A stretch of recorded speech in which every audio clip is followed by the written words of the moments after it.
Strategy नहीं है, ये इस समाज को जगाने का एकमात्र तरीका है। जब आप 5 साल लिटरली नरक की जिंदगी जी रहे हैं, 5 साल रो रहे हैं, यहाँ पढ़ाई नहीं है, रोजगार नहीं है, खाने को नहीं है, घर नहीं है, नाली नहीं, गली नहीं, और 5 बरस के बाद कोई आता है, जात का धर्म का नशा खिलाता है और उसको वोट दे देते हो। उस समय वो नशा उसको न चढ़े, उसको रोकने का एक ही उपाय है, बच्चों की कसम, कि अपने बच्चों के सर पर हाथ रखकर, और ये मैं पूरे सभा में हर गांव में कराता हूं, अपने बच्चों के सर पर हाथ रखकर बोलो। और लोग बोलते हैं, लोग बोल रहे हैं, हर गांव में बोल रहे हैं। भावुक करने वाली चीज है कि अपने बच्चों के लिए वोट दो, और मैं कहता हूं जिसको देना है दो। ये कभी नहीं कहा कि जनसुराज को दो, कभी नहीं कहा प्रशांत किशोर को दो, आगे भी नहीं कहूंगा।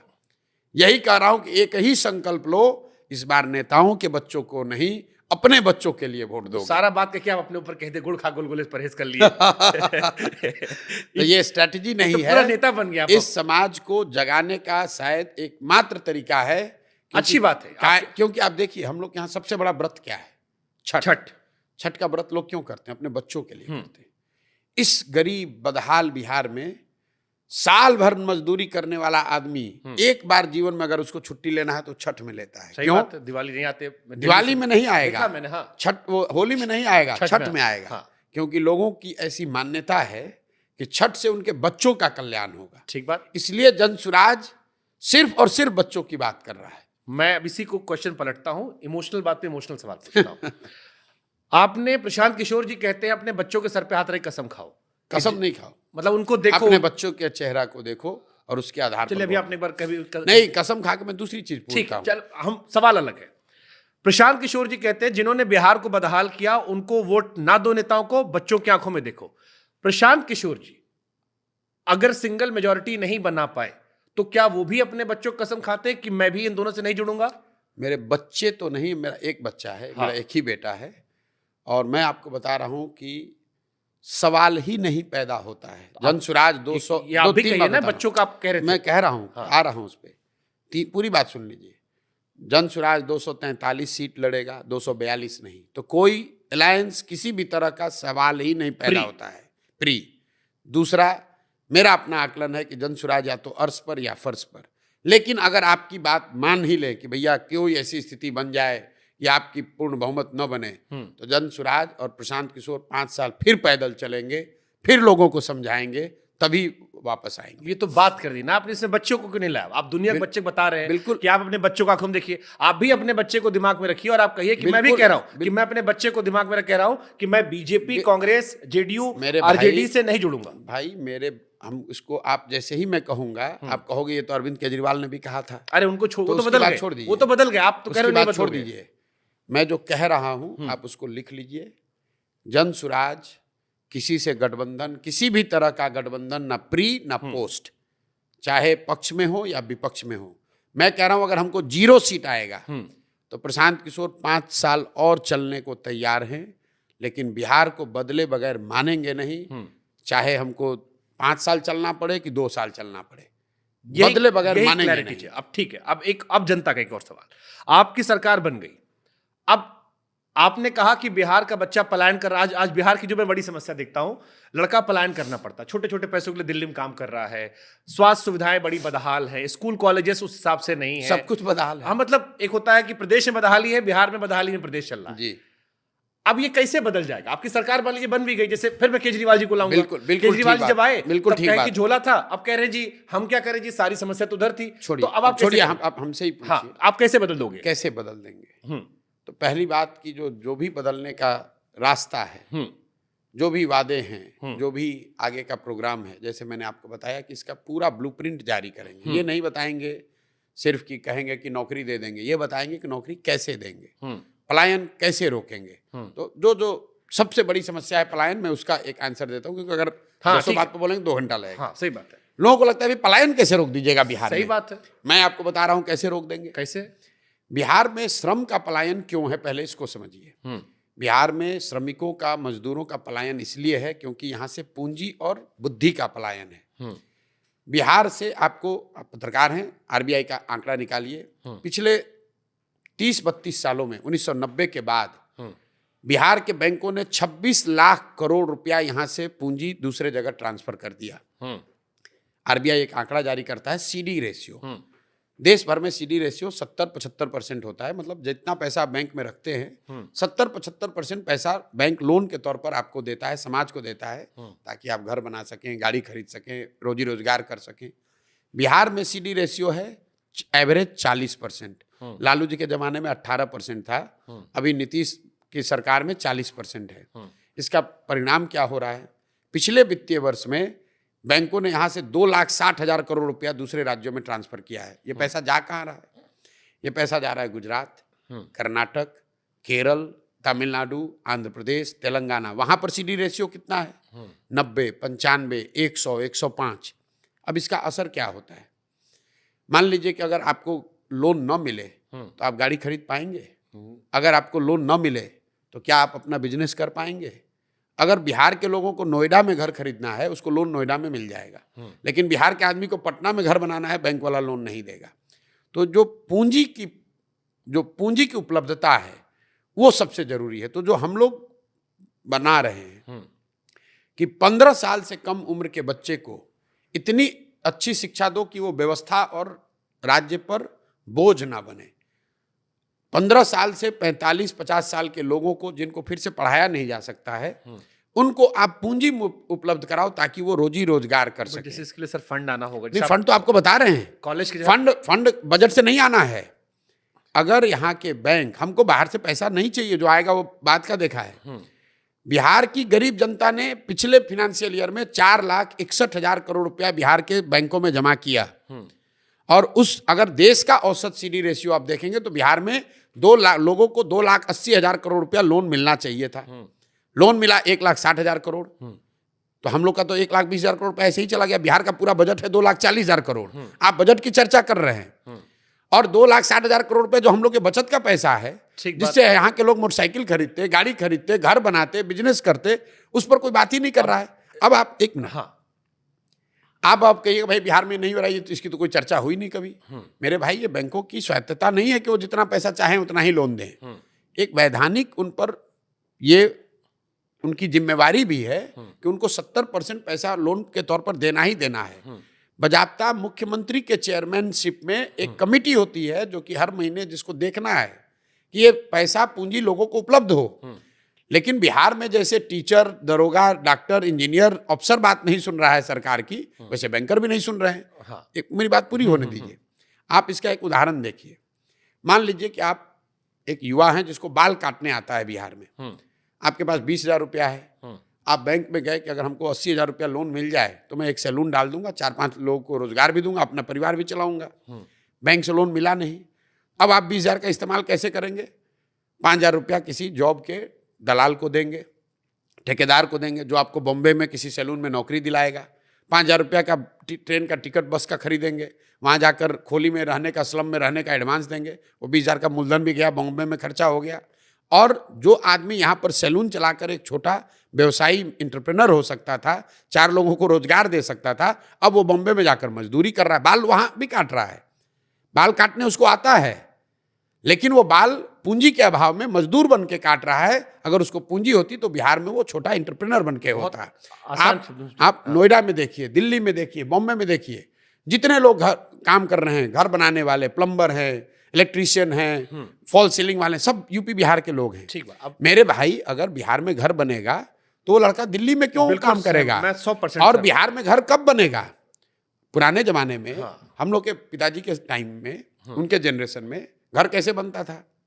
आपने 2 साल पैसा कमाया, कुछ पैसा बचाया, 4 कमरे बनवाए, फिर लिंटर करवाया, फिर पैसा आया तो 2 कमरे और बनवाए। अब क्या है? आप जाते हैं बैंक में, आपको 50 लाख रुपया लोन मिलता है, आप घर पूरा बनाते हैं। अगर उतने घर बन रहे हैं तो उतना ज़्यादा सीमेंट कंज्यूम हो रहा है, उतने ज़्यादा रोजगार के अवसर आ रहे हैं। तो जो हमारे साथ दुनिया भर के इकोनॉमिस्ट, जिनको मैंने साथ में जोड़ा है, जो हम लोगों ने मॉडल बनाया है कि अगर बिहार में पूंजी की उपलब्धता को ठीक कर दिया जाए तो बहुत बड़े पैमाने पर डिस्ट्रेस माइग्रेशन को रिवर्स किया जा सकता है। True, factual. मुझे ये बात समझ में भी आ रही जो आप बता रहे हो, मुझे समझ रहा हूँ। लेकिन फिर मेरे मन में एक बहुत मासूम सा सवाल आ रहा है जो शायद बहुत सारे दर्शकों के मन में आएगा कि ये बात आप नीतीश जी को क्यों नहीं समझा पाए? इसलिए नहीं समझा पाए, पार्टी में बड़े पद पर नहीं, बड़े पद पे नहीं थे। मैं नीतीश जी की सरकार 15 में बनी, सब मैं ही कर रहा था। हाँ। इसलिए नहीं कर पाए कि नीतीश जी जिस विचारधारा से आते हैं उनके लिए पूंजी जो है वो टैबू है। बिहार को जिन लोगों ने चलाया है, ये समाजवाद के नाम पर इनके लिए पूंजी, capital, capitalist, wealth creation itself is a taboo. They want to distribute wealth without thinking about कि अगर वेल्थ क्रिएट नहीं करोगे तो डिस्ट्रीब्यूट कैसे करोगे। तो समानता समाज में लाने के दो तरीके हैं। जो ऊपर है नीचे वाले को ऊपर खींच के सबको बराबर किया जा सकता है। तो बिहार में ये जो डिस्टॉर्टेड सोशलिज्म है, इसमें एक नई तरह की व्यवस्था बनाई गई। इसमें ये तय, इन नेताओं ने तय किया कि सबको नीचे ला दो, तो बन गया समतामूलक समाज। बिहार में पहले, मैं सरकारी विद्यालय में पढ़ा हूँ बिहार में, हम लोग के यहाँ शिक्षा व्यवस्था बहुत अच्छी नहीं थी, कभी भी नहीं रही है। लेकिन हर प्रखंड में, जिले में आप लोगों से पूछिएगा, एक दो विद्यालय ऐसे थे जहाँ आप पढ़िएगा, पटना कॉलेज आ गए, पटना साइंस कॉलेज आ गए, तो आपका जीवन बदल जाएगा। नेतरहाट यहाँ ही पर बिहार में था, जहाँ से 1500 से ज़्यादा IAS IPS एक स्कूल से निकले हैं। नोबा का एसोसिएशन, मुझे लगता है कि सबसे ज़्यादा IAS IPS अगर किसी एक स्कूल से आए होंगे, वो नेतरहाट बिहार का स्कूल है। लेकिन ये जो जब ये नई समाजवादी समतामूलक व्यवस्था बनी, तो इसमें नीतीश कुमार ने क्या किया कि शिक्षा को समतामूलक बनाने के चक्कर में हर गांव में इन्होंने विद्यालय खोल दिए, विद्यालय के नाम पर भवन बना दिए। नतीजा क्या हुआ, स्टेट के पास उतना रिसोर्स है नहीं कि उतनी बड़ी व्यवस्था को सपोर्ट करे। तो जहां भवन बना वहां शिक्षक नहीं है, जहां शिक्षक है वहां भवन नहीं है, जहां दोनों है वहां पढ़ाने की व्यवस्था नहीं है, जहां तीनों है वहां बच्चे नहीं है, जहां सब है वहां पढ़ाई नहीं है। मैं आपको सही बता रहा हूं, जहां सब है वहां पढ़ाई नहीं है। आप साइंस कॉलेज में चलिए, CB रमन ने वहां आकर लिखा है फिजिक्स के लैब में कि this is one of the finest physics lab I have seen at this level of college anywhere in east Asia. उस साइंस कॉलेज में लोग कहते हैं कि बिहार में नियोजित शिक्षक का क्वालिटी खराब है, इसलिए शिक्षा व्यवस्था खराब हो गया। कोई कहेगा कि खिचड़ी बट रहा है इसलिए खराब हो गया है। मेरा उनको सवाल होता है कि भाई खिचड़ी तो 6वीं क्लास तक बट रही है, 7वें 8वें क्लास में पढ़ाई क्यों नहीं हो रही है? नियोजित शिक्षक तो स्कूल में पढ़ा रहा है, पटना साइंस कॉलेज और पटना कॉलेज में क्यों नहीं पढ़ाई हो रही है? ये इसलिए नहीं हो रही है कि कहीं ना कहीं पिछले 25-30 साल में समाज और सरकार दोनों, मैं अंडरलाइन कर रहा हूं, समाज और सरकार दोनों की प्राथमिकता में शिक्षा है ही नहीं। सही बात। जो शिक्षा और शिक्षण संस्थान है बिहार में, वो सिर्फ सरकारी अनुदान और कुछ सहायता बांटने का केंद्र बन गए हैं। तो यहाँ बिहार में साइकिल योजना चलती है, तो जो गार्जियन है वो आकर मास्टर साहब से झगड़ा करता है कि मेरा साइकिल का पैसा कब आएगा, मेरा कपड़ा का पैसा कब आएगा। लेकिन वो ये नहीं पूछता है कि पूरे साल गणित के तो टीचर यहाँ है ही नहीं। ठीक बात। और समाज ने भी इसको ऐसे मान लिया और सरकार ने भी इनका इस्तेमाल कैसे शुरू किया। जितने शिक्षक हैं, इनसे कभी आप स्वच्छता अभियान चलवा रहे हो, कभी इनसे वोटर बनवा रहे हो, कभी इनसे आप झाड़ू लगवा रहे हो, नीतीश कुमार उससे कभी शराबबंदी का काम करवा रहे हैं। तो ठीक बात। ये जिस दिन समाज और सरकार की प्राथमिकता, ऐसा नहीं कि हम लोग शिक्षा पे खर्च नहीं कर रहे हैं। बिहार सरकार में टोटल 50,000 करोड़ रुपए से ज्यादा हम लोग शिक्षा पर खर्च कर रहे हैं और 50 बच्चा भी यहां से पढ़कर नहीं निकल रहा है।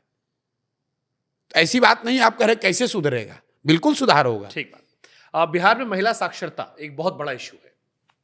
एक तो साक्षरता ही बड़ा इशू है, ऊपर से महिला साक्षरता उससे बड़ा इशू है। जी। आपकी पार्टी का संविधान बन रहा था, कुछ राहे बगाहे कहीं से कान में सुनाई पड़ा कि उसमें महिलाओं की भागीदारी कम है, कुछ ने कहा है। हमने कहा पूछ लेंगे सीधे आपसे, आप बता देंगे महिलाओं की भागीदारी के बारे में आपकी पार्टी में क्या सीन है? बिल्कुल, हम लोगों ने तय किया है कि as a first step, credible step, एक पूरे इस अभियान में हमने एक तय किया है कि हम लोग वोट के लिए गलत बात नहीं बोलेंगे। जैसे मैं कंट्रोवर्शियल बातें बोलता हूं कि बिहार में भूमि सुधार लागू होना चाहिए। मुझे किसी ने पूछा कि भाई आप ये बोलिएगा तो सवर्ण नाराज हो जाएगा। मैंने कहा तो होता है तो हो जाए। मुझे लोगों ने कहा, मैं पहला आदमी हूं जो कह रहा हूं कि जन स्वराज की सरकार बनी 15 मिनट में शराबबंदी हटाकर फेंक देंगे। लोग कह रहे हैं कि भैया इससे तो महिला नाराज हो जाएगी। मैंने होता है होने दो, कोई दिक्कत नहीं है। झूठ नहीं बोलेंगे, जो सही लग रहा है वो बोलेंगे, जो जमीन पर देख रहे हैं वो बोलेंगे। और लोगों को ये बात समझ में आ रही है कि आदमी बोल रहा है बहुत कठोर बात, लेकिन अच्छी सही बात बोल रहा है। तो महिला के भागीदारी के लिए हम लोग कोई बड़ा प्रॉमिस नहीं कर रहे हैं, क्योंकि ये संभव नहीं है कि कल तक महिला बिल्कुल घर में है और कल मैं आकर कह दूं कि उसको 50% भागीदारी मिल जाएगी, लेकिन हम लोगों ने एक क्रेडिबल बात कही है कि हर लोकसभा क्षेत्र में कम से कम एक महिला नेत्री को हम लोग चुनाव जरूर लड़ाएंगे। तो मतलब बिहार में 40 जन सुराज की उम्मीदवार जरूर महिला होंगी और अपने आप में वो 40 उम्मीदवारों का लड़ना बिहार के इतिहास की सबसे बड़ी घटना होगी। आज तक किसी दल ने यहाँ 40 महिलाओं को विधानसभा में टिकट नहीं दिया है एक साथ। तो जन सुराज का ये अभियान है, ये संकल्प है और हम लोग इस बात को भी संविधान में महिलाओं की भूमिका रही जो लिखा गया है। बिल्कुल बिल्कुल। आज जो अभी 121 सदस्यीय संविधान बनाने वाली जो कमेटी है उसमें 14 महिलाएं हैं। 14 महिलाएं, और आपको लिस्ट में दे दूंगा, उसको चेक भी कीजिए आप कि 14 महिलाएं हैं कि नहीं। और ये भी देखिए कि उन महिलाओं का कैलिबर क्या है। ये खाली मत देखिएगा कि खाली महिला है, उनका प्रोफाइल भी है। और मैं चाहता हूं कि आप उन महिलाओं का कैलिबर देखिए कि किस कैलिबर की महिलाओं को यहाँ पर रखा गया है। ठीक बात, आपने कहा 40 लड़ाएंगे, अच्छी बात है और महिलाओं की भागीदारी बढ़नी चाहिए, महिलाओं को होना चाहिए। लेकिन अब एक सवाल आता है कि चुनाव लड़ने के लिए पैसा भी चाहिए जी। और प्रशांत किशोर जी हर जगह छाती ठोक कहते हैं पैसा चिंता मत करो जी, अभी भी कह रहे और हैं। कोई पूछता है तो कहते हैं पुराने दोस्त बनाए थे, हो जाता है जी। अब एक कहावत है ना कि भाई जब सियासत में बीच का मरहला नहीं होता, या तो होता है या नहीं होता है। अब आप नेता ना होते तो कोई कुछ ना पूछता, अब आप नेता है तो हर आदमी खोद खोद के पूछेगा, पूछना चाहिए। तो खोद के आदमी पूछ रहा है कि भैया इतना पैसा आया कहां से। हर रोज आपका लाखों खर्चा है। अभी जो कार्यक्रम की क्या जबरदस्त भीड़ थी, यहाँ आदमी पत्रकार को बुलाता तो वो भी एक बार कुछ ब्रेकफास्ट खा के जाते हैं। आपको तो नहीं खिलाया मैंने, हमको तो अभी चलिए नहीं खिलाया, उम्मीद करेंगे रात को चाय पानी पिलाएं। लेकिन इतना पैसा कहां से ला रहे हैं? ठीक बात है, एकदम बिल्कुल सही बात कहा। इस अभियान के लिए जो पैसा है वो पैसा उन लोगों से ले रहे हैं जिन्होंने मैंने मदद पिछले 7, 8, 10 साल में करी है। और उसका मतलब नहीं सिर्फ पॉलिटिशियन नहीं, उन पॉलिटिकल पार्टी या उनके जो बेनिफेक्टर्स हैं, जिन राज्यों में मैंने लोगों को चुनाव जिताने में मदद की, उन राज्यों में बहुत बड़े बड़े इंडस्ट्रीज हैं, बहुत बड़े बड़े पैसे वाले लोग हैं जिन्होंने मेरा काम देखा है, जिनको थोड़ा बहुत ये विश्वास है कि अगर प्रशांत किशोर कुछ प्रयास कर रहा है तो इससे कुछ अच्छा निकल सकता है। मैं उनसे हाथ फैला रहा हूँ, उनसे मांग रहा हूँ कि इस अभियान को करने के लिए आप मेरी मदद कीजिए, और लोग मदद कर रहे हैं। मतलब लेकिन बीजेपी, कांग्रेस, टीएमसी, इनके जो जुड़े हुए इंडस्ट्रियलिस्ट हैं उनसे या पैसा ले, इंडस्ट्रियलिस्ट हो, सब बिजनेसमैन हो, छोटे हो, बड़े हो, नेता भी हो, बहुत लोग दे रहे हैं पैसा, बहुत लोग दे रहे हैं पैसा, दूसरी पार्टी के भी दे रहे हैं, गजब दे रहे हैं। और सुनिए, लेकिन ये पैसा सिर्फ अभियान के लिए मांगा जा रहा है। जब ये दल बनेगा और हम लोग चुनाव लड़ेंगे, उसका पैसा कहाँ से आएगा? उस पैसे की जो व्यवस्था हम लोगों ने की है कि बिहार में जन सुराज का संकल्प है। जैसे आपने 2012-13 में पहली बार देखा सोशल मीडिया का प्रयोग, तो वैसे आप डिसेंट्रलाइज फंडिंग देखेंगे पहली बार बिहार में। हम लोग का लक्ष्य है कि 2 करोड़ बिहार के लोगों से 100 रुपया लिया जाएगा।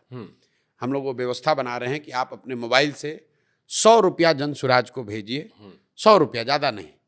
और अगर 2 करोड़ लोग 100 रुपया देंगे तो 200 करोड़ रुपया जमा हो जाएगा। और वो पैसा काफ़ी है बिहार में गरीब से गरीब आदमी को भी चुनाव लड़ाने के लिए। और इसकी पूरी जो पिरामिड हम लोगों ने बनाई है कि 2 करोड़ लोग 100 रुपया दे, 2 लाख लोग 1000 रुपया दे, और कम से कम 13 करोड़ की आबादी है बिहार की, और कम से कम 2000 आदमी ऐसा जरूर हो जो लाख रुपया दे। ये फंडिंग का पूरा ट्रांसपेरेंट व्यवस्था बनाए हैं। 2 अक्टूबर के बाद से आप इसको चेक कीजिए और मेरी गर्दन पकड़िए कि इस तरह से ये पैसा आ रहा है कि नहीं। अब 13 करोड़ की बिहार की आबादी में, सहमत आप जो कह रहे हैं नहीं देखेंगे भी। देखिए, 13 करोड़ की बिहार की आबादी में 2 करोड़ लोग 100 रुपया नहीं दे सकते हैं? बिल्कुल देंगे। अभी वो व्यवस्था ही नहीं है, वो व्यवस्था हम लोग बना रहे हैं और वो पैसा लोग तो आगे जा ही नहीं रहे, हम तो अभी बात कर रहे हैं जी। अभी आपको जितना करोड़ों रुपया तो अभी भी खर्चा हो गया हो होगा रहा 2 है, साल में, बहुत खर्च। अब भारत वो देश है, जितना हमने समझा है, अगर हम आपको 10 रुपए चाय पिलाते हैं तो कोई ना कोई हमारा भी उसमें हित होता है, या तो मोहब्बत होती है या आपको लेके कहीं होता है। अब लोग मन में सवाल ये है कि जो आदमी पैसा दे रहा है, कुछ उम्मीद तो वो भी कर रहा होगा। राहुल जी आरोप भी लगाते हैं मोदी जी पे कि देखिए चुनाव में फंडिंग करवाए थे अडानी जी, बाद में पोर्ट दे दिए, लखनऊ के एयरपोर्ट दे दिए। ऐसा है, वो बहुत बड़े लोग हैं, वो लोग देश चलाते हैं, हम देश नहीं चलाते, हम छोटा सा अभियान चला रहे हैं। सरकार बनवाई थी महाराज। आपने कहा कि लोग पैसा क्यों दे रहे हैं? पैसा इसलिए दे रहे हैं कि उन्होंने उनके राज्य में जो सरकार चल रही है, वो सरकार बनाने में हमारा कंधा उन्होंने देखा है। तो हमारा उनसे भाईचारा है। उनकी सरकार है, उसमें वो मंत्री हैं, उसमें कोई बिजनेसमैन है, उसमें कोई एमपी है, उसमें कोई एमएलए है, तो वो लोग मदद कर रहे हैं। इसलिए नहीं कि उनको तो वही कांसीराम जी वाला फॉर्मूला मालूम है कि प्रशांत जी को तो 10 साल लगेगा बिहार जीतने में, तो अभी वो बिहार में कॉन्ट्रैक्ट नहीं खोज रहे हैं। क्लियर हो गया होगा ना? नहीं, वो तो जिसने काम किया होगा पार्टी ने पैसा दिया होगा। मैं कह रहा हूँ कि पार्टियों के जो बेनिफेक्टर्स हैं वो एक बहुत बड़ा एक जैसे टीएमसी है, तो टीएमसी को पैसा देने वाला कोई एक व्यक्ति नहीं होगा ना भाई, वहां पर 50 लोग दे रहे हैं। उस 50 में 10 आदमी ऐसा भी हो जो कह रहे नहीं भाई प्रशांत किशोर आदमी ठीक है, ये प्रयास कर रहा है, इसने तो कोई हमसे पैसा नहीं लिया, हम चाहते थे टीएमसी जीते, टीएमसी जीत गई, उस समय तो इसको कोई पैसा हमसे लिया नहीं। दोस्त बना लिया आपने, दोस्त बनाए, और वो लोग पैसा दे रहे हैं, उनसे हाथ फैलाकर मांग रहे हैं। पहली बार जीवन में पैसा मांग रहे हैं लोगों से, कभी मांगा नहीं किसी से पैसा, मांग रहे हैं कि भाई बिहार में व्यवस्था बनानी है, दो पैसे दोगे तो सलाह दूंगा। निजी जिंदगी में कोई दोस्त है कि खाली 24 घंटे कोई नहीं, कोई नहीं, ये प्रोफेशनल फ्रेंड्स। प्रोफेशनल फ्रेंड तो सर गिवन डर नहीं लगता, मतलब प्रोफेशनल फ्रेंड कह लीजिए, एक्विंटेंस कह लीजिए, फ्रेंडशिप जिसको आप प्योर फॉर्म फ्रेंड्स तो नहीं कह सकते। बट बेनिफिट वाली दोस्ती जो होती, कई बार खून पीने वाली थी वाली, चल गए तो बढ़िया है चांद तक, अगर ना चल पाए तो खून पी जाएंगे जोक की तरह ही लोग। ऐसा ही है, लोग जीतते हैं तो दोस्त हैं, जब उनकी मदद के लिए नहीं खड़े होंगे तो हमारे खिलाफ भी लोग बोलते हैं। कुछ विषय है जिन पर आपकी राय जानना चाहते हैं जी।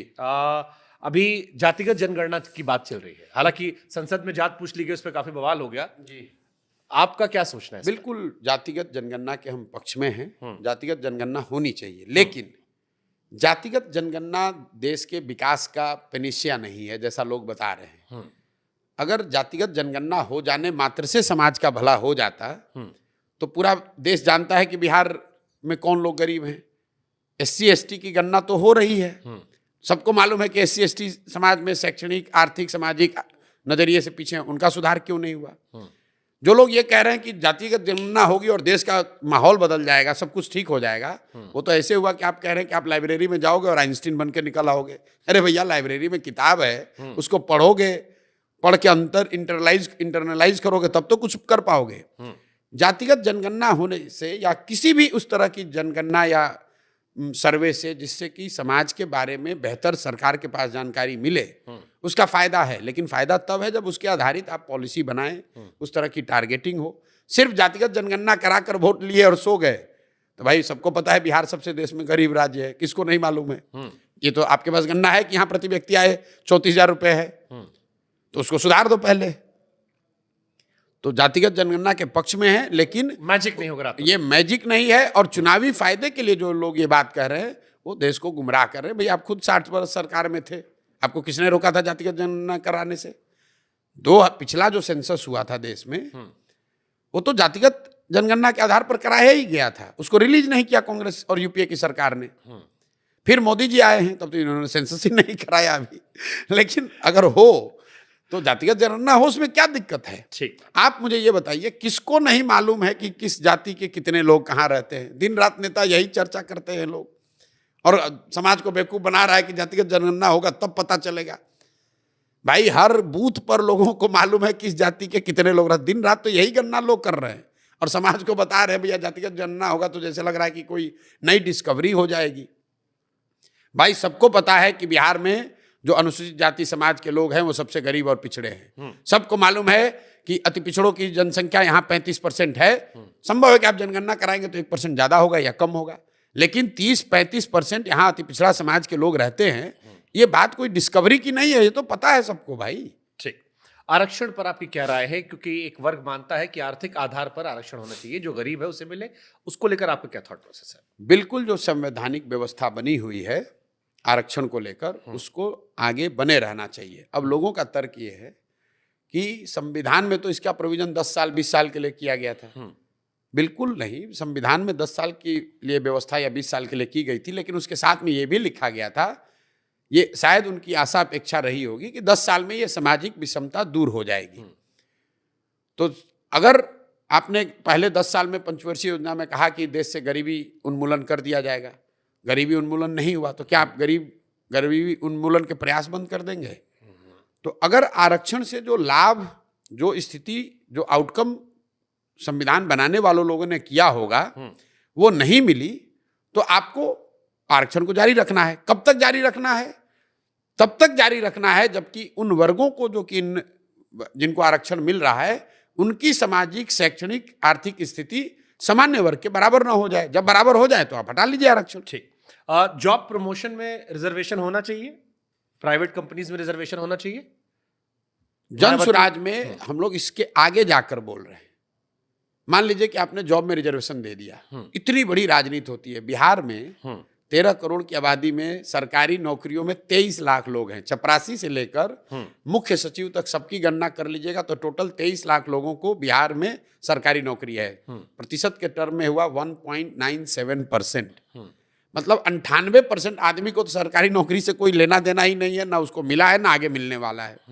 और उसी 2% में रिजर्वेशन 20% होना चाहिए कि 60% होना चाहिए, उसी में लड़ा लड़ा कर पूरे समाज को मार दिया। अब लोग कहते हैं भैया प्राइवेट सेक्टर में भी होना चाहिए, चलो उसको भी जोड़ दो। अगर आप प्राइवेट सेक्टर में भी रिजर्वेशन कर दो तब भी 25% होगा, 30% होगा। भाई 40% समाज है जो इसके पास ना सरकारी नौकरी है, ना उसके पास प्राइवेट नौकरी है, ना उसके पास जमीन है, ना शिक्षा है, उसको तो इसका लाभ मिल ही नहीं सकता है। तो समानता की जो बात है, जो जन स्वराज के संविधान में हम लोग लिख रहे हैं, जो कह रहे हैं कि अगर आप समानता की बात कर रहे हैं तो समानता का अधिकार शिक्षा में, भूमि में, पूंजी में, ये तीनों में होना चाहिए। तभी आपको सरकारी नौकरियों में या प्राइवेट नौकरियों में आरक्षण के साथ साथ अगर ये तीनों करोगे तभी आपको समाज में समता मूलक समाज की जो परिकल्पना लोग करते हैं तभी वो आपको देखने को मिल सकती है। और जनस्वराज आएगा तब जब टिकट से चुनाव लड़ेंगे। अब जनता पूछती है कि जनस्वराज में टिकट पाने का क्या आधार होगा, क्यों ये सवाल बता रहा हूं, क्योंकि बहुत सारे यूट्यूबर्स थे जो मुझसे कहे कि प्रशांत जी ने कहा था कि सारे यूट्यूब पत्रकारों को बचा लेंगे, कोई केस वोस हुआ, बाद में भुला गए। फिर कुछ लोग कहे कि वाईफाई लगवाने कहे थे, वो भी नहीं लगवाए हमारे लिए। अब वो कह रहे हैं कि हमको डर लग रहा है कि प्रशांत जी के इर्द गिर्द बड़े बड़े अधिकारी रहते हैं और कई सारे, अब कर्पूरी ठाकुर जी के शायद कोई खानदान से भी आपके यहाँ ज्वाइन कर लिया है या कई और दूसरी पार्टी से। अब वो कह रहे हैं वो बाकी पार्टी से भी लेने लगे हैं। तो फिर हम लोग को डर है कि जो युवाओं में उम्मीद थी कि झंडा हम बुलंद किए, टिकट नेताजी का लड़का ले जाएगा। देखिए ऐसा है, मैंने जन स्वराज अभियान जब शुरू हुआ तो एक स्टडी कराया था, एक आंकड़ा जारी किया था।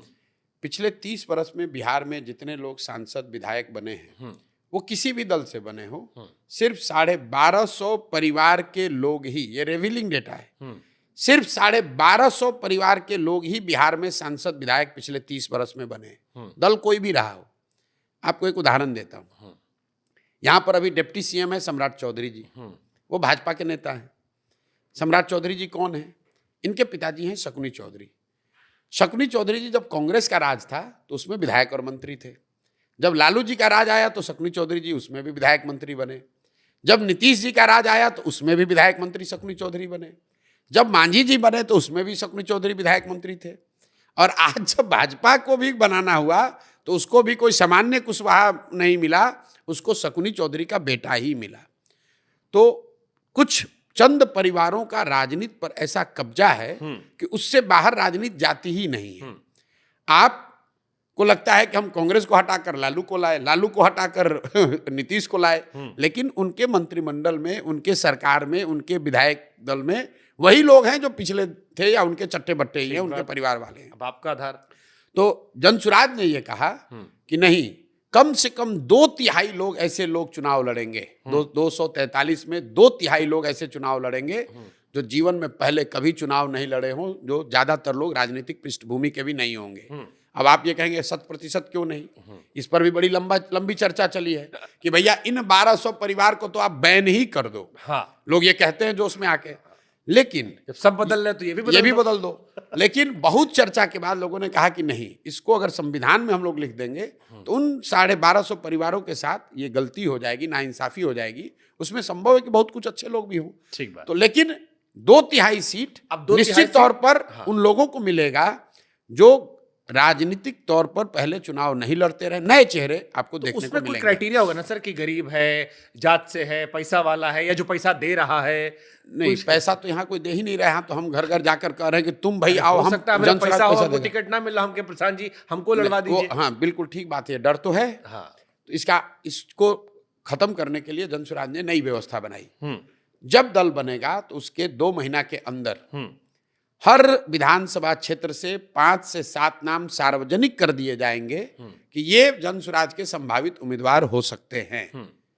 और उन 5-7 लोगों में जनता के पास साल भर ये अवसर होगा चुनने का कि इसमें सबसे बेहतर और काबिल व्यक्ति कौन है जो जनसुराज का उम्मीदवार होना चाहिए। मैं आपको उदाहरण देना चाहता हूं कि आप बताइए कि अमेरिका में रिपब्लिकन पार्टी का उम्मीदवार, प्रेसिडेंशियल उम्मीदवार कौन होगा, ये कोई एक कमेटी तो तय नहीं करती है। जिसको नॉमिनेशन चाहिए, जिसको चुनाव लड़ना है, वो नॉमिनेशन देता है, प्राइमरीज होती है, 6 महीना लोग प्रचार प्रसार करते हैं, अपनी बात रखते हैं, फिर रिपब्लिकन पार्टी के जितने डेलीगेट्स हैं वो मिलकर चुनाव करते हैं कि भैया जितने लोग हैं सबकी बात सुनने के बाद कौन सा आदमी रिपब्लिकन पार्टी का सबसे बेहतर कैंडिडेट हो सकता है। तो एक तरीके से आप वो प्राइमरीज को देखेंगे। नवंबर में आप आए, इसी नवंबर में दल बनने के 2 महीने के अंदर पूरे 243 सीट पर आपको संभावित उम्मीदवारों की सूची जारी कर देंगे, ताकि लास्ट में आकर पैसा देकर गमछा फेंक कर कोई आ ही ना सके। आपने एक बात कही कि अधिकारियों की, तो मैं आपको कैमरे पर कह रहा हूं, करीब करीब 225 आईएएस आईपीएस या उनके समकक्ष नौकरियों के लोग छोड़कर आज बिहार में जनसुराज से जुड़े हैं। और ये एक हमारे लिए खुशी की भी बात है और चुनौती भी है। सबकी उम्मीदें होंगी टिकट? नहीं, उसमें ज़्यादातर लोग हैं जो ये चाहते हैं कि भैया हम लोग तो जीवन में बहुत यहाँ कष्ट झेले हैं, जीवन के फैग एंड में अगर लग रहा है कि बिहार में कोई सुधार हो जाए तो हम लोग इसमें कंधा लगाना चाहते हैं। कुछ लोग इसमें चुनाव लड़ने वाले भी हैं। चुनौती इसलिए है जो आप बात कह रहे हैं कि अगर इनमें से कई काबिल लोगों को चुनाव लड़ा दिया जाए तो लोगों की ये धारणा बनेगी कि भैया ये तो सब ब्यूरोक्रेट लोग ही आ गए। खुशी की बात यह है कि भाई इतने पढ़े लिखे समझदार लोग, अच्छे लोग, कम से कम उनको ये हम लोगों ने होप तो दिया है कि भाई बिहार में भी कुछ हो सकता है। एक प्रयास तो हो रहा है।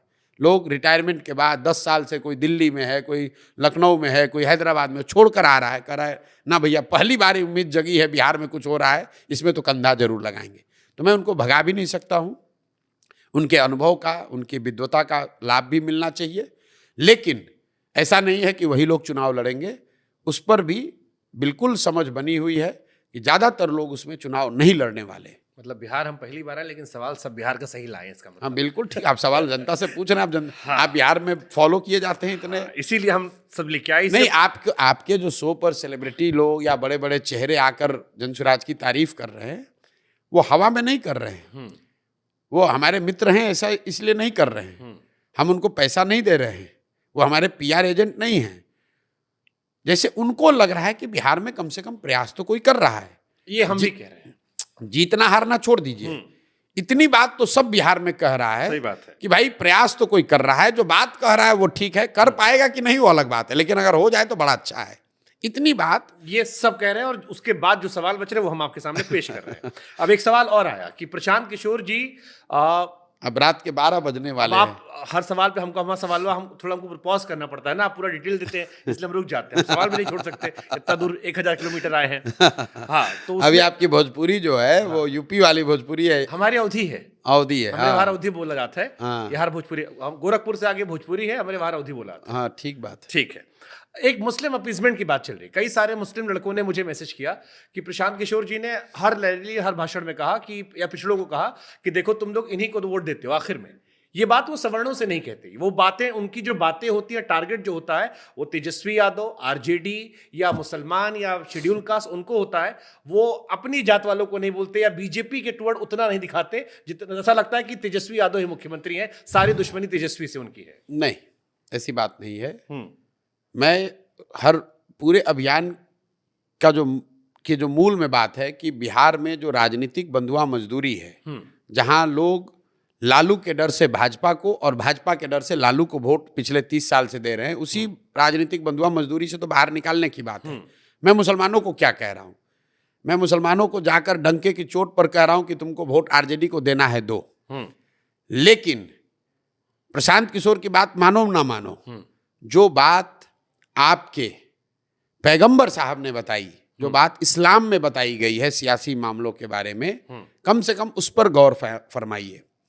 मुसलमान आज बिहार में मतलब दलितों के बाद सबसे ज्यादा गरीब और फटेहाल है। फिर भी मुसलमान आरजेडी को वोट देता है। मुसलमान ये खड़ा होकर कहता है कि भाई हम क्या करें, हम तो भाजपा से के वजह से देते हैं, भाजपा के डर से देते हैं, लालू जी के अलावा कोई विकल्प नहीं है, हमको तो सबने ठगा है। तो मैं उनको कुरान के हवाले से बताता हूँ कि भाई पैगंबर साहब ने कहा कि जिस कौम को अपने रहनुमाओं की समझ न हो उसके ऊपर जालिम हुक्मरानों को मुसल्लत कर दिया जाता है। तो अगर आप ये कह रहे हैं कि आज के हुक्मरान जालिम हैं, तो पैगंबर साहब की बात कही हुई गलत तो हो नहीं सकती। उस पूरे लाइन को पढ़ो। उन्होंने कहा कि जालिम हुक्मरान आप पर तब मुसल्लत किए जाएंगे जब आप गलत रहनुमाओं का चुनाव करेंगे। तो आप खुद ही कह रहे हैं कि आज के जो रहनुमा हैं, आपने जिनको रहनुमा बनाया, आज के जो हुक्मरान है वो जालिम है। इसका मतलब है कि जिसको आपने रहनुमा बनाया वो गलत आदमी था। कुरान के हवाले से मैं उनको बता रहा हूं कि इस्लाम में ये बताया गया है, कुरान की शुरुआत का पहला वर्ड है इकरा। इकरा का मतलब है पढ़ो। और जिस कौम के कुरान सबसे पवित्र ग्रंथ की शुरुआत होती है इस वर्ड से कि पढ़ो, वो कौम आज अपने बच्चों की पढ़ाई की चिंता ही नहीं कर रहा है। वो सबसे अनपढ़ कौम बन गया है। जिस कौम में इस्लाम में बताया गया है कि अपने बच्चों के साथ इंसाफ करना, अपने बच्चों की अच्छी तरबियत और परवरिश करना, उनके साथ इंसाफ करना, ये सुन तो लीजिए, ये अल्लाह की एक तरह से उनको इंस्ट्रक्शन है कि आपको करना है। और आप अपने बच्चों का जो हक मार कर जा रहे हैं, जो लूट रहे हैं, आपके बच्चों को जिन्होंने अनपढ़ मजदूर बनाया है, उन बच्चों की चिंता न करके भाजपा के डर से लालटेन को वोट दे रहे हो यार। आपको लग रहा है केवल डर से वोट दे रहा है? बिल्कुल।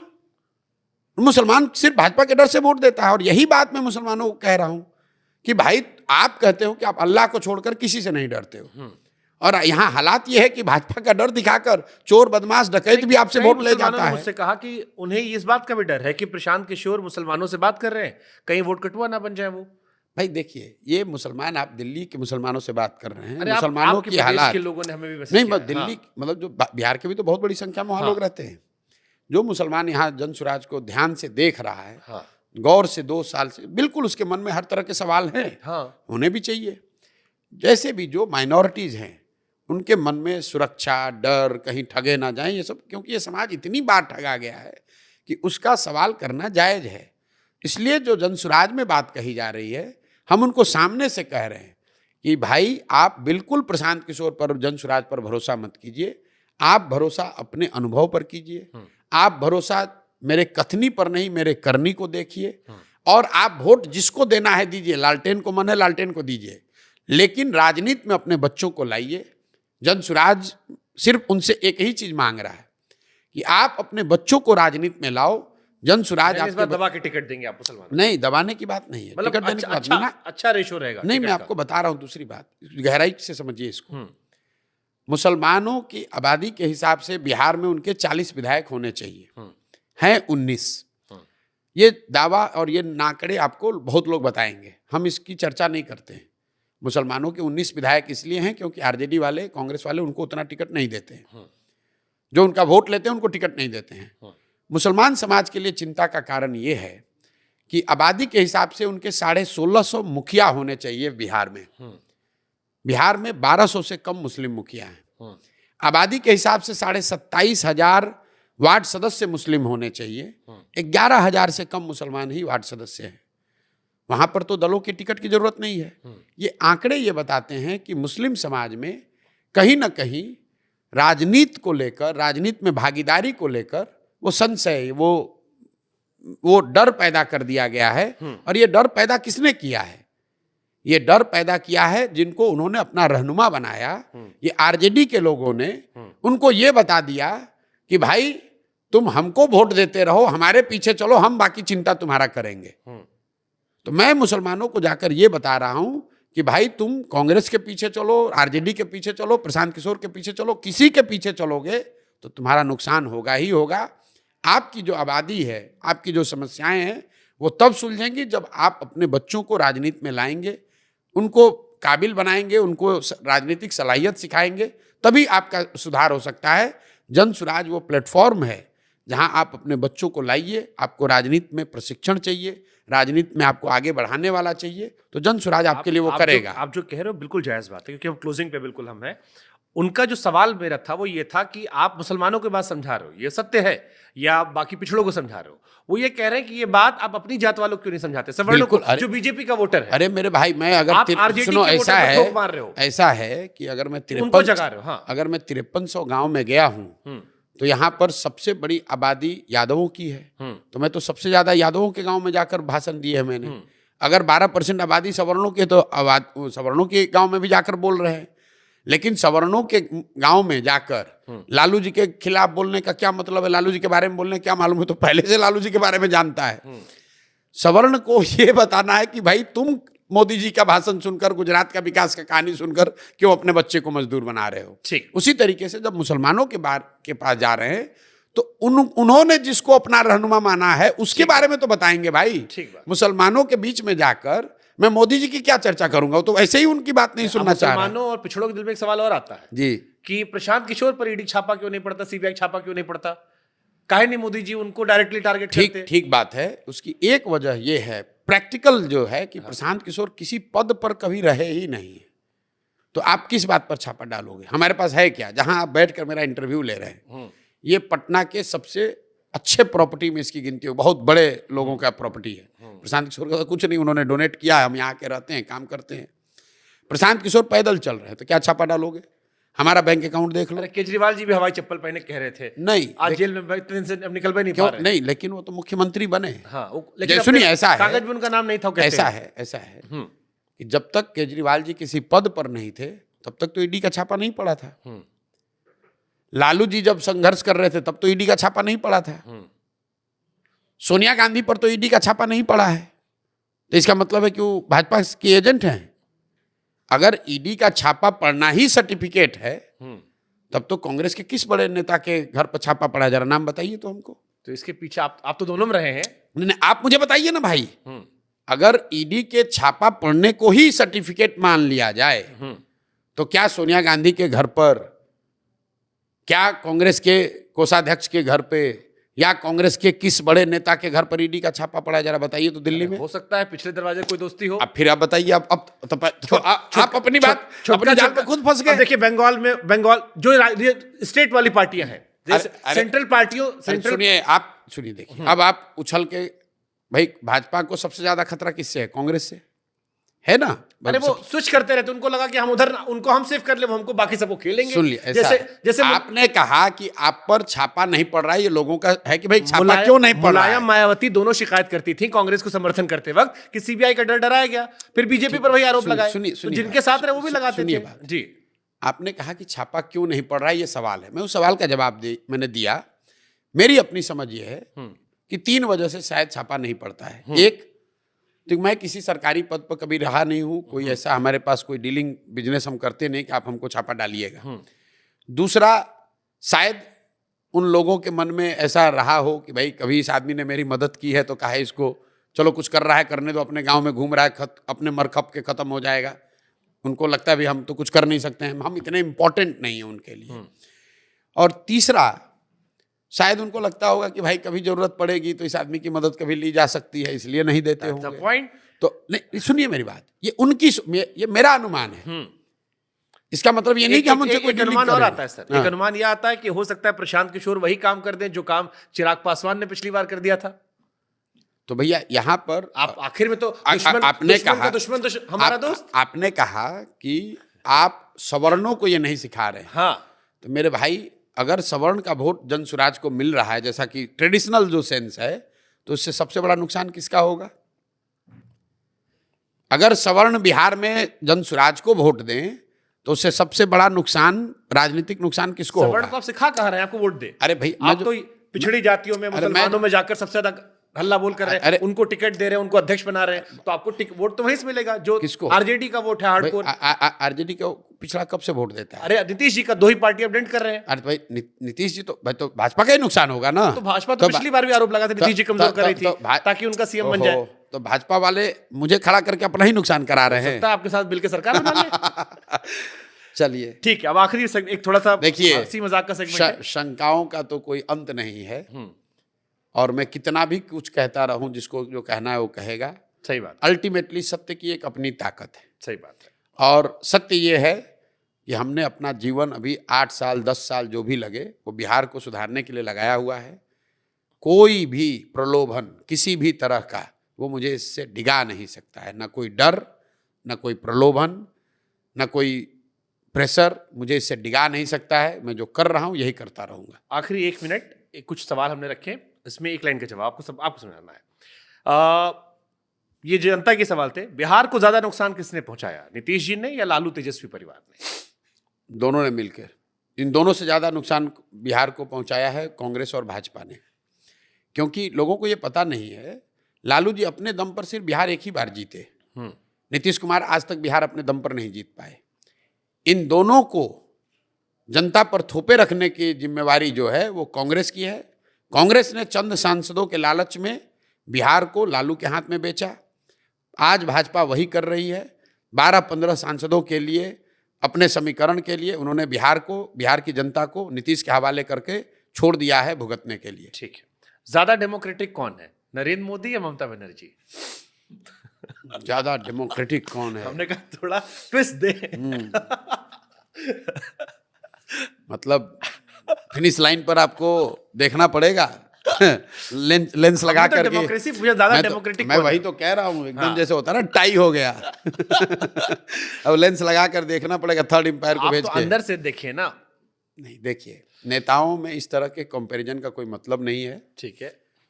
दूसरी बात है कि ममता बनर्जी मुख्यमंत्री हैं, नरेंद्र मोदी प्रधानमंत्री हैं। उस नजरिए से भी ममता बनर्जी कितनी ऑटोक्रेटिक होंगी वो जब प्रधानमंत्री बनेंगी तब देखा जा सकता है।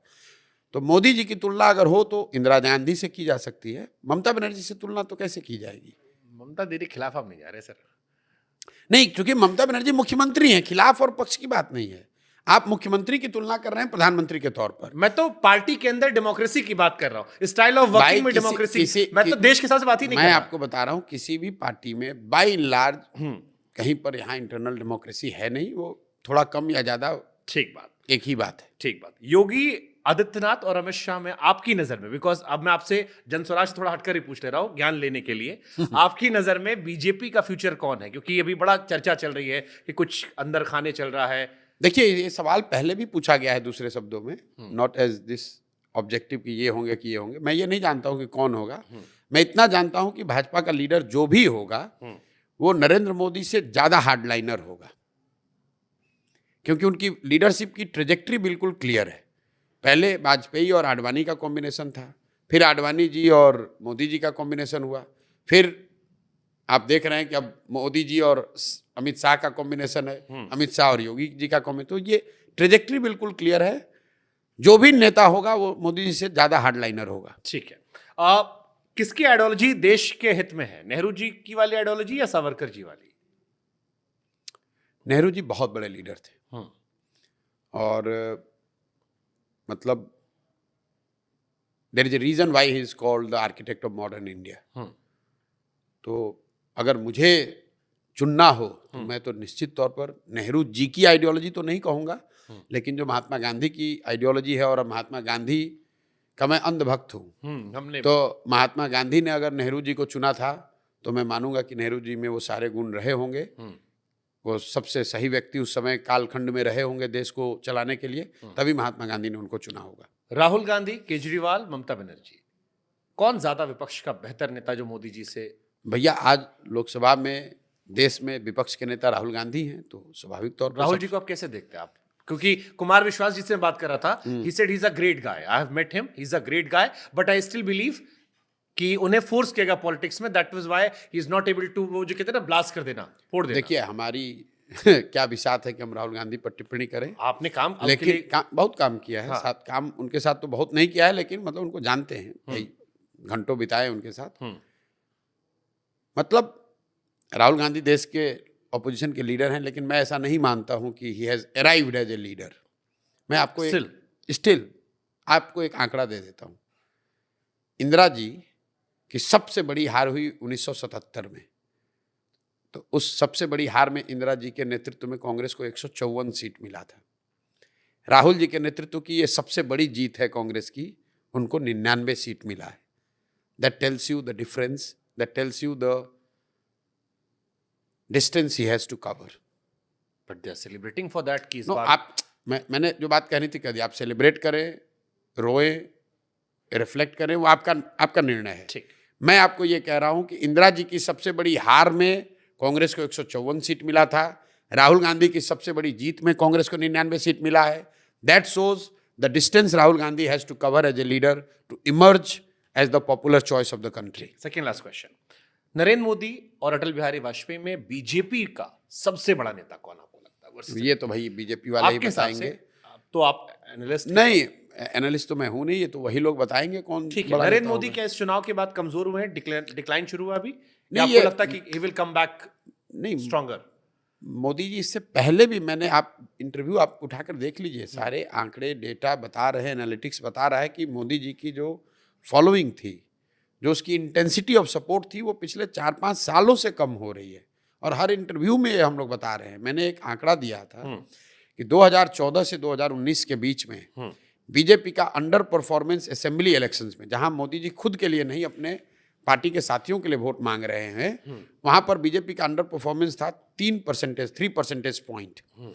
2019 से लेकर 2024 के बीच में जो चुनाव हुए विधानसभा के, उसमें बीजेपी का अंडर परफॉर्मेंस घट के हो गया करीब करीब 9.5% परसेंटेज पॉइंट। तो मोदी जी को पहले लोगों ने वोट दिया, मोदी जी ने जिसको कहा उसको वोट दिया, लेकिन पहला कहाँ क्रैक आया जहां मोदी जी के कहने पर उस तरह से अंधभक्त होकर लोगों ने वोट नहीं दिया। फिर वो धीरे धीरे रिफ्लेक्ट होने लगा। मोदी जी ने खुद के लिए भी जो वोट मांगा है, परसेंटेज भले ना गिरा हो, सीटें तो कम हो ही गई। लास्ट क्वेश्चन है, जहां आपने बड़ा ब्यूटीफुली डिफाइन किया था how to defeat Narendra Modi and BJP, how to defeat, हाँ, आपने कई सारे पॉइंटर्स में समझाया था, इन पॉइंट्स पे काम करना होगा तो हार होगी। आपकी नजर में, क्योंकि आप कह रहे हो डिक्लाइन मोदी जी का हो रहा है, थोड़ी इंटेंसिटी कम हो रही है, आने वाले टाइम में कौन सा लीडर आपकी नजर में आपको लगता है कि यार ये रिप्लेस कर सकता है नरेंद्र मोदी जैसे व्यक्तित्व को? देखिए, still he is larger than life when you compare to other. मैं आपको बताऊं, आज के परिप्रेक्ष्य में भाजपा को कोई भी एक दल अगर कोई चुनौती दे सकता है अकेले या किसी फॉर्मेशन में, तो कांग्रेस ही है। क्योंकि कांग्रेस ही विपक्ष का सबसे बड़ा दल है।